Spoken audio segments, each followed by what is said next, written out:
بسم الله الرحمن الرحيم. السلام عليكم ورحمة الله وبركاته. وإذا السلام الرحمن سومالي وين ميلو بود كل جوكتين دنيا دافع هذا وقت وياهني وعنا هذا أمني iyo أمان كنا هذا nabadgelyo in xariis dushiina ha ahaato ilaahay idinkiis waa idin salaamay waa walaalkiin xasan cabdulla abu salmaan oo idin la mar labaad iyo mar saddexaad ba assalaamu calaykum waraxmatullaahi wabarakaatu. caaw waxaan rabaa inaan ka hadlo xoogaa aan taataabto haddii allah awoodda la yiraahdo siyaasadda soomaaliya meesha ay marayso iyo sida xaaladdu tahay iyo in loo duceeyo mar walba dowladda soomaaliyeed maxaa yeelay dowladda markaas joogta saldanada ama xukunka in loo duceeyo ayaa khayr badan maxaa yeelay walaalahayga qaaligahow dowlad in loo duceeyo waxay ku fiican tahay wixii qalada ilaahay inuu ka qabto waxay ku toosayna ilaahay subxaanahu watacaala ku ayido laakiin haddii aad dowladdii mar walba la eedeeyo oo la xasdo oo la xaqiro oo la caayo oo la ceebeeyo waddankaas wuxuu noqonayaa waddan hoogay oo baaba'ay oo balanbalay oo dhibaato aan ka bixinin marka sidaa daraaddeed dowladda qof gaara ma laha qoys gaara ma laha qabiil gaar ana ma laha dowladda waxaa iska leh qof walba oo ku abtirsada magaca soomaali weyn adiga iska leh aniga iska leh iyada iska leh asagaa iska leh anagaa wada leh marka sidaa daraaddeed yaan laisku qaldin qof nacaybka iyo sistemka dowladeed waayo sistemkan dowladeed wuu naga wada dhexeeya kulliga yaga haddii matalan aad waddan kale joogtid waxaad dareemi kartaa in adiga aad ku tirsan tahay oo lagugu xisaabo oo aad ku diiwaan gashan tahay dowladda ama waddanka soomaaliya kuma diiwaan gashnid qabiil fulaan kuma diiwaan gashnid qoys fulaan kuma diiwaan gashnid shakhsi ahaantaada maya waxaa ku diiwaan gashan tahay in aad tahay qof soomaaliya oo u dhashay waddanka soomaaliya lama odhanayo waddanka soomaaliya ninkaa markuu dhalanayo yaa xukumay lama dhahayo waddanka soomaaliya oo ninkan ka soo jeeda haddeer yaa xukuma lama dhahayo waddanka soomaaliya oo ninkan ka soo jeedo sidee xaaladooda gudaha tahay ay u kala qaybsiin maya cid ku dheheysa malaha waxaa lagu leeyahay ninkan waa soomaali keliya khalaas wixii gudaha ah ee interna ah ee dhexdeena anageena qusaysaa marka sidaa daraaddeed dowladnimada soomaaliya dadkii markaas ilaahay subxaanahu watacaala u qadaray ee saldanada fadhiya ama suldada fadhiya in loo duceeyo oo ilaahay subxaanahu watacaala inuu khayrka waafajiyo wixii qaladaad iyo xumaan ana ka ilaaliyo kubii ummadooda u dhimriya ee u kaalmeeya ee u istaaga ilaahay ka dhigo shacabkana kuba adeeca ilaahay ka dhigo ha loogu duceeyo laakiin haddii adiga macnaha caqligaaga uu ku barmiijgaraysan yahay reer fulaan ayaa xukunka haya reer fulaan asaga ma laha mana aha inaad ku nacdid yacni sistemkaas qof ayaa ka fadhiya jagada ugu sareysi ama jagada adiga markaas kaa soo gashay danta ma aha in aad ku nacdid dowladnimadan waa dambiil dhiga badan leh qof walba dhinac ayuu ka hayaa qabiil looga maarmo male qoys looga maarmo male qof looga maarmo male maxaa yeelay dowladnimada waxa ku dhex jira oo dadka dowladda inta markaa u shaqaysa ee sistemka dowladeed ku dhex jira dambiishaas ee dhigaha ka wada hayaan waxa ku dhex jira waxaa weeye inta dad ee dhigaha ka hayso dadkii ay ka soo jeedeen oo qoysa oo qabiila oo qaran noqday ayaa ku dhex jira dambiisha iyada marka sidaa daraaddeed mar walba waa in dowladda loo duceeya soomaaliyeed madaxweyne maxamed cabdullaahi maxamed farmaajo xafidahu llahu tacaala waa qof ku sifooway ilaalinta hantida qaranka soomaaliyeed waa qof ku sifooway ilaalinta hantida shacabka soomaaliyeed waa qof ku sifooway ilaalinta midnimada soomaaliyeed marka sidaa daraaddeed alo korneele alo wax yar aan kugu soo celiya waxaa waaye video aan duubaya daqiiqateen anaa kugu soo celina insha allah daqiiqateen aan kugu soo celinaa daqiiqa marka sidaa daraaddeed madaxweyne maxamed cabdullaahi maxamed farmaajo xafidahullahu tacaala iyo intii la fahantay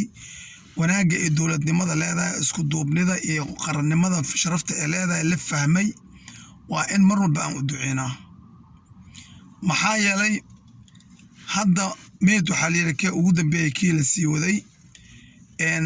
hadda kale guurka waqtigan lagu jiro ee waqtiga doorashada inta dhibaato iyo ul iyo waran ku dhacay bal fiiri dadaa waxay u soo dhardhigteen ay rabaan in ay boobaan hantidii shacabka Soomaaliyeed hanti boob macnaha maadaama kale guur waqtigu uu yahay oo doorasho la geli rabo ama doorashada lagu guda jiro in ay wax boobaana rag niyeysteen bal xagee u wadaa xagee adigase lagu soo joogaa malaga adiga nafta kaa qaadi lahaa iyo waqtiga adiga aad dhiman lahayd intee ku hartay kuma xisaabtamayo wuxuu leeyahay waa hantidii kala guurkii waqtigii la jooga ee boob waa u jeedaan inta dhibaato laga soo maray ra'iisul wasaaraha oo madaxweynaha magacaabay maxamed xuseen rooble inta dhib oo laga soo maray ee dhibka ilo gooyada iyo dhibaatada iyo murugta oo noo geystay iyo inta habeen oo u dhafarnay oo u murgoonay oo salaado aan u istaagnay oo rabbi gacmaha u oorsnay bal xisaaba marka intaasoo dhan iyo waxyaabo kasii badan isku soo wada duub waxay macnaha ku tusaysaa in ay shacabka Soomaaliyeed raali ka yihiin in hantidooda la boobo la dulmiyo la dhaco la dilo la dooxo sicir barar lagu sameeyo maca daalika kan intaas ku sameynaya ayay u sacabatumayeen waxaas maxaa keenay marka waxaa keenay bahashii qurunka ahayd ee rasuulka calayhi salaatu wasalaam yiri dacuha fa innaha mumtina ee qabyaalada ahayd ee qurunka ahayd ayaa qof walba qalbigiisa gabal waxaa ka dhisatay daash ama dhismo ee ka dhisatay oo qabyaalad ayaa qalbiga uga buuxda qabyaalad ayaa ummadii maanta dilootay maanta haddii aad baxdido nin saa kuleeti uga dhigtid ama aad maxeetoy aad dabagashid oo aad daba dhigatid 120 qof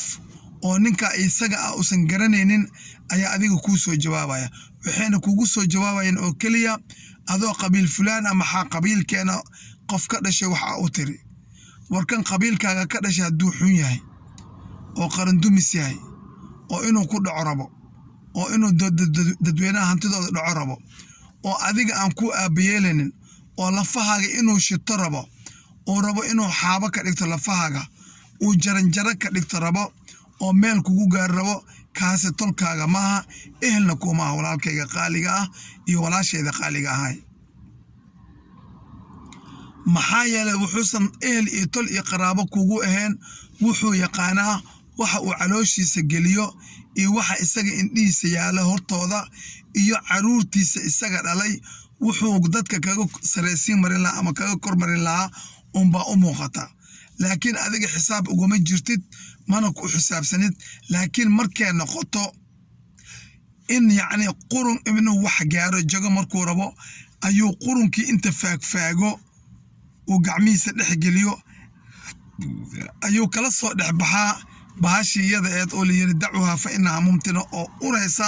oo neef baktiyo kala markaasuu saa kugu laalaadiyaa markaas adigana u soo orodaa urkii isaga ahaa oo yiraahda waxa la dagaalamaya waa anagii ogaada waxa la diiday waa inagii waxa ku laalaadeen waa qurmuunkiisa rasuulka calayhi salaatu wasalaam nooga digay salawaatullaahi wasalaamu calayhi marka walaalayaal qarannimada hala taageero dowladnimada aan taageerno war dowlad aan noqono sharaf leh war dhulka Soomaaliyeed waa naga badan yahay inta ku abtirsata magaca Soomaaliyeed iska daaye wuxuu deeqi karaa inta dariska nala ayaa ka dhergi karta war gacmaha aan isqabsano oo aan la soo baxno hantida Ilaahay subxaanahu wa ta'aala nagu maneystay oo khayraada oo bad iyo beri nooga jira war walaalayaal yaan loo kaalmeynin cadowgeena war walaalayaal yaan loo kaalmeynin oo loo loogin cadowgeena dowladnimadeena Soomaaliyeed war walaalka ma aha ninkan qabyaalada dilootay walaalku ma aha wehelku ma aha ninkan raba in uu dowladdii dhexe jabiyo oo burburiyo maca daalikana cadow shisheeye ku soo hogaamiyo war walaal kuma ah ehel kuma ah aqribo kuma ah cashiiro kuma ah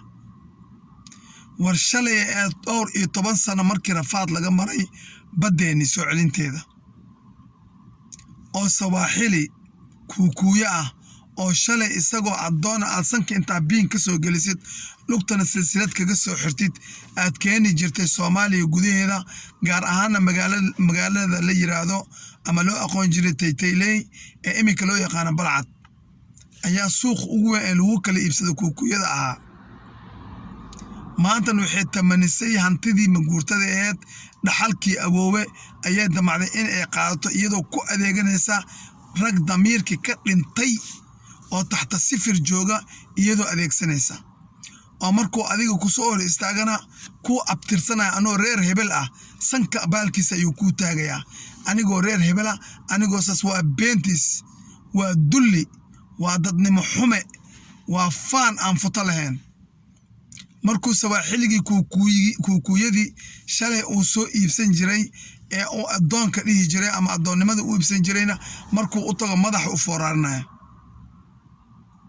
ama indhihiisa aan kor ugu eegi karin isagoo u muujinaya in uu adeecsan yahay raallina ka yahay waxa uu wato sawaaxiliga isaga ah war aabe qabkii iyo qiimihii iyo qayimkii soomaalinimada aawe war dadnimadii Soomaaliyeed aawe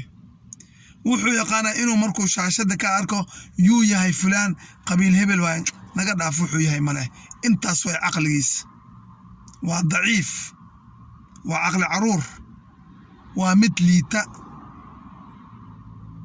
laakiin markii askariga markuu Kenya dhex tago oo askariga kuukuyada oo dhaho laate kujahaba isagoo dulaysan oo macnaha dooro biyo ku dhacday ka foolxun ayuu u tagayaa lacag laaluusha markaa laga qaadanaya mar alla markuu kibaandhada ama dalku jooga waddankaas deganaanshaha qaatana wuxuu isku maleeyaaba in uu yahayba ninkii dhalay ee ninka kuukuyada ah inay dhaleenaba u malaysaaba Soomaali naceeb Soomaali isku dirid Soomaali wax ka sheegid kii waddankaas sawaaxiliga amaanidiisa isxijintiisa inuu waddankiisa yahay laa hawla walaa quwwata illaa billah war ilaa Soomaalida maba ahaanba dad jira oo qayim iyo qiimo iyo qable waxaana loo sheegi jiray anaga maba jirinaanba u maleynaaba shakiyaabana galay Soomaalidu qab iyo kibir midna marna qaadan meesa heesteed aaway sugaanteed iyada Soomaalidu qab iyo kibir marna qaadan meesa kee qalooc la tahayo anaga quursi diidnay quursi ma aadan diidin quursigii ogolaatay dulinimadii ogolaatay qabna maba liyadbo ha sheegin waaye sawaaxiligii ayaa wuxuu ku leeyahay ama ninkii u dhashay Abasiiniya oo cadowyadeena soo jireenka ah ayaa wuxuu ku leeyahay hubkan qaado ee ku dil walaalka waryaa adigoo isaga raali gelinaya oo wax aadan meel ku gaareenin ee daciifnimo u malay ina meel ku gaaraysid ayaa Soomaaliga dilaysa walaalka ah oo berita garabka ku noqon lahaa oo dhaawacaga qaadi lahaa oo hubka tuugaaga ku siin lahaa oo ku daryeeli lahaa oo dhinacaga ka dagaalami lahaa ayaa adiga madaxa jabinaysa oo dilaysa adigoo raali gelinaya kuukuyo ama Abasiiniya oo aadan eegeenin hadhow berita waxa iman doona markuu ku daciifiyo ninkan kuukuyada ah ama ninkan u dhashay Abasiiniya markuu ku daciifiyo oo arko in aad adiga soo hartay oo damiir laabaa ah oo kii damiirka lahaana kugu dilay ayuu adiga markaa madax ka garaacaya ama sidii asaga aad yeeli jid ku yeelay oo lugta inuu katiina kaaga xiro sankana biin kaa gelinaya cid u diidi kartaana ma jirto maxaa yeelay gumaystaha ama cadowga sidoodaba damiir laabaha ayay dugaashadaan laakiin ninka damiir kale oo dadnimada leh shaqo kuma laha mana la heshiyaan mana la hadlaan mana ka hor yimaadaan marka damiir laabahan walaalkiisa u geesiga ah walaalkiisa ka adag walaalkiisa yacni u qabka weyn anoo reer hebel waxaa tahay malaha eber ayaa tahay taxta sifir والله بالله تالله الله سبحانه وتعالى أسماء وحن كل أرتي سدح لي سدار أو لو كل أرتي rabbi sagaal isgaashinkiisa magac daayarka aan ku dhaartay inaadan waxba ahayn dadka adaa ugu daciifsan geeska Afrika wallahi Eritrea inaadan gaaraynin oo dhowr malyan ah ضعيف dadku ugu daciifsan geeska Afrika tahay haddii Ilaahay subxaanahu wa ta'ala uusan ku celinin dhulkaagana uusan Ilaahayna ku soo saarin rag badan oo haliyeeya ah oo sida madaxweyne Maxamed Cabdullaahi Maxamed Farmaajo ee rag la midka ah oo aysan shali ku kicin walaalaheena wiilashaas hadda maanta iyaga sida doonaan bahan noqdaan laakiin shali hadda iyaga ahaan lahayn walaalaha shabaabka Ethiopia nimankeena guursan lahayd laakiin nimankii jilbaha uu aasay ee inta miinooyinka isku qarxi xirooyinkooda u dhexgali jir markay Muqdisho qabsadeen oo uu ku faanayo hambaliyada ugu soo diray Mingista Xeelo Maryam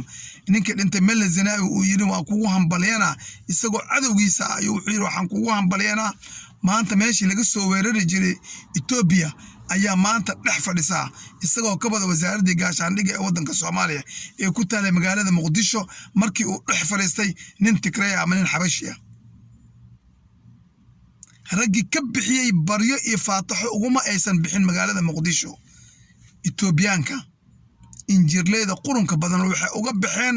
waxay aad rag ayaa dhiigooda horay oo naftooda horay oo qori caaradis kaga saaray oo sanka ka galiyay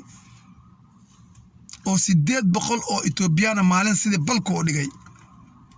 aan Ethiopia baryo kaga bixin Soomaaliya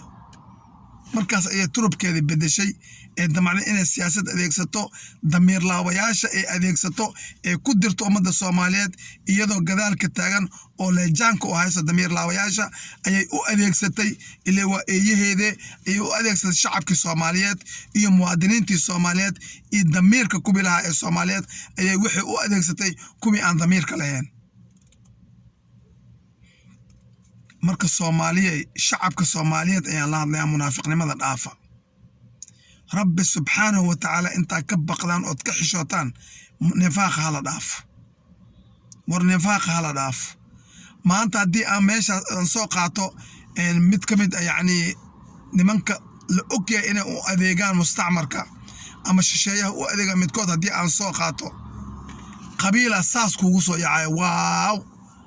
isagoo is ogeeno kugu soo qaxanqaxa war ninkaas qabiilna wax uma hayo adigana wax kuma hayo dalna wax uma hayo diinna wax uma hayo dadnimana wax uma hayo isaga laftiisana wax iskuma hayo marka walaalahayga qaaliga Soomaaliyeed rabbi inta ka cabsataan oo ka baqdaan oo aad ka xishootaan waxaan qabyaalada joojiyo dawladnimada hala garab istaago oo dawladnimada loo duceeyo shalay systemkii dhisnaa ee wanaagsanaa ee la dhisay sidoo doonaa ku dhismo ee ka dhisnaa galmudug markii ay soo galeen nimanka wadaadada ah ee xambaarsan sunnihii rasuulka calayhi salaatu wasalaam ee dhaxalkii rasuulka xambaarsan markay ku yimaadeen ziyaara u soconaa waxa soo tashkiiliyay oo ku soo dhiirigeliyay marka laga reebo shisheeyaha waxay ahaayeen walaalo kale ee Soomaaliyeed oo waliba la yaqaano oo hebel iyo hebel ama maamul goboleed hebel la dhihi karo ama rag kaba tirsanba galmudug laftigeeda ayay ahay raggii soo dhiirigeliyay oo soo hogaamiyay oo gudaha u soo daadeeyay oo soo galbiyay oo soo geliyay iyagana ma aysan fahmin qatada ka dambaysa meesha iyada in waxa baabaa ay yihiin shacabkooda in waxa dhaawacma ay yihiin shacabkooda in waxa barakaca ay yihiin shacabkooda in waxa hoogaya ay yihiin shacabkooda in hooyada iyo odayga iyo maatida jahawareerka ku dhacay iyo tiha ay yihiin shacabkooda ma aysan garan Allah ma uusan garan sida subxaanahu wa ta'ala waayo markii aad gurigaaga dhexdiis ka bilowdeed xabad maxaa walaalkayga qaaliga waad sugaysaa ilaa habaar iyo hoog maayne maamulkii ka dhisnaa systemkii ka dhisnaa galmudug ee uu hogaaminayay Samadoon Nabadoon Axmed Cabdi Kaariye Qoorqoor oo iyagoo waliba qas iyo qalaanqul ku talagalay culimadii ayuu wada hadal culimada ka dalbaday oo ka dalbaday odayaasha oo ka dalbaday maxay tahay aqoon-yahanada oo ka dalbaday ciidamada oo ka dalbaday dhammaan qaybaha kala duwan ee ka kooban tahay bulshadeynta reer galmudug sida maqaalka aan ku maqalnay waxaa diiday oo gaashaanka u daruuray wixii ayaan culimmadii xambaarsaneed dhaxalkii rasuulka calayhi salaatu wasalaam oo waxaan qori iyo xabad ahayn aysan ahayn in aan ku kala baxno iyagaa doortay ma uusan dooran madaxweynaha galmudug mudane axmed cabdi kaariye qoorqoor ma uusan dooran nabad ayuu doortay wadahadal ayuu doortay laakiin cala shardi ka baxa ayuu yiri magaalada ama system iyo nidaam dowladeed ayaa ka jira ee walaalayaalow ka baxa markan soomaaliyey war soomaaliyey qabyaalad meelana dhigtay waa aragteen wallaahi adduunyada meel aanan ku cilnayn oon ku daciifsanayn oon ku duleysnayn wallaahi inaysan jirin soomaali marka la yidhaha sankaasaasna looga qabsadaa waayo waxba ma nihi quality ma nihi ma lihin quality yacni qiimo ma lihin yacni dhadhan ma lihin yacni waxaa noqonay raashimada la cuno ka mid ah laakiin aan dhadhan lahayn dhadhan ma leh dhar waxaa noqonay aan quality lahayn qaamadiisa ee daciiftahay aa noqonay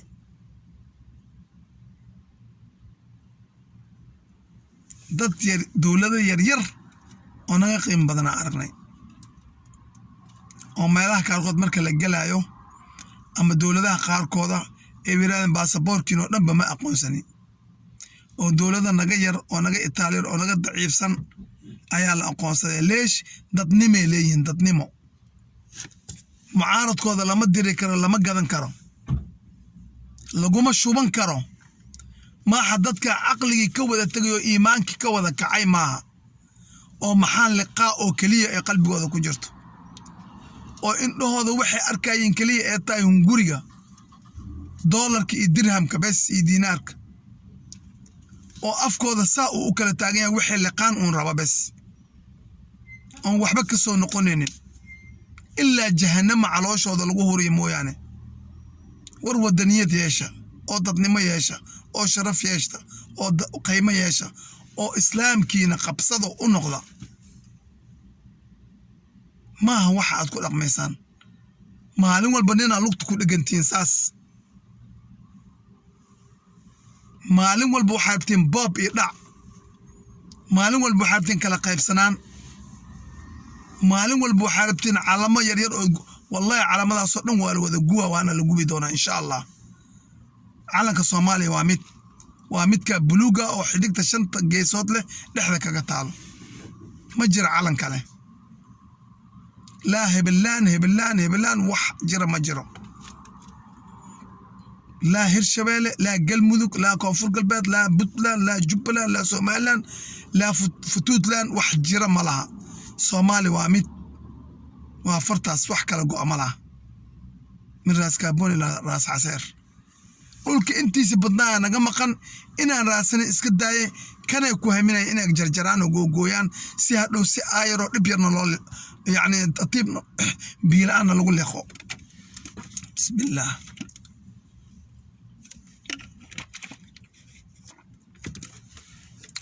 soomaaliyey rabbigiina intaa ka baqdaan oo cooda bilaysataan wax yar qabyaaladan hala daaya bes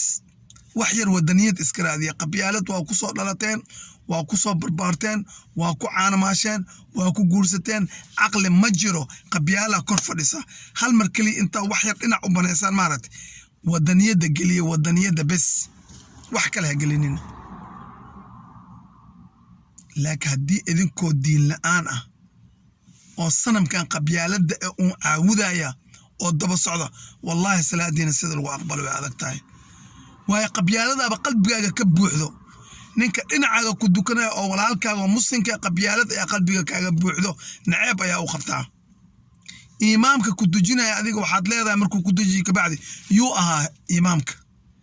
kan muxaadarada kuu jeeday ee ku nasteexi waxaa leedahay yuu ahaa reer hebel waxba ka maqli waayo qurun iyo qabyaalad iyo wasaq iyo ur iyo uusaa qalbigaaga buuxdo marka ilaahay subxaanahu watacaala quluubteena ha isku dhaqo, ilaahay boggeena burcad ha isku mariyo,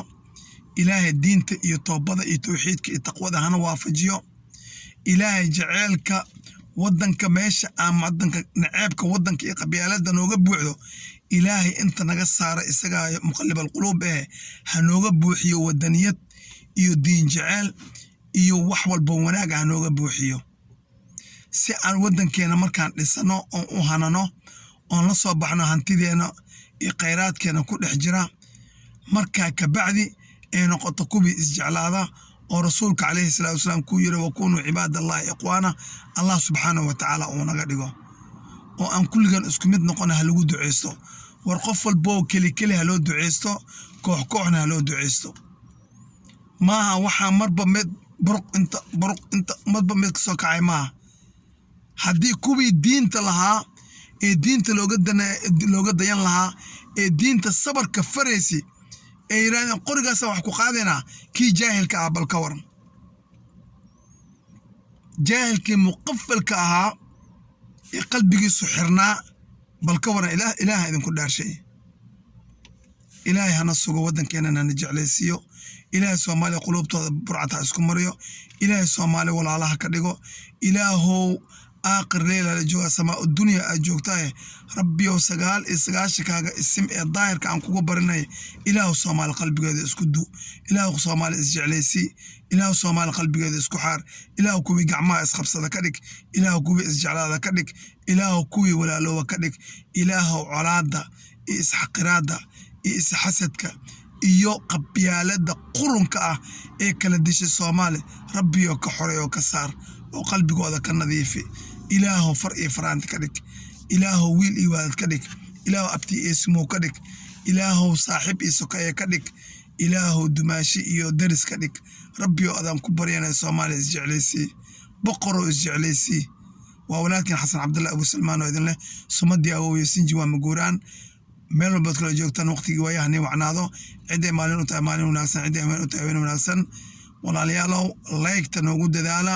subscribe-ka, share-ta waa dhankiina, kullu shay waa dhinaciina, anagana soo gudbinta weeye. waa walaalkeen xasan cabdulla abu salmaan oo idin leh. assalaamu calaykum waraxmatullaahi wabarakaatu.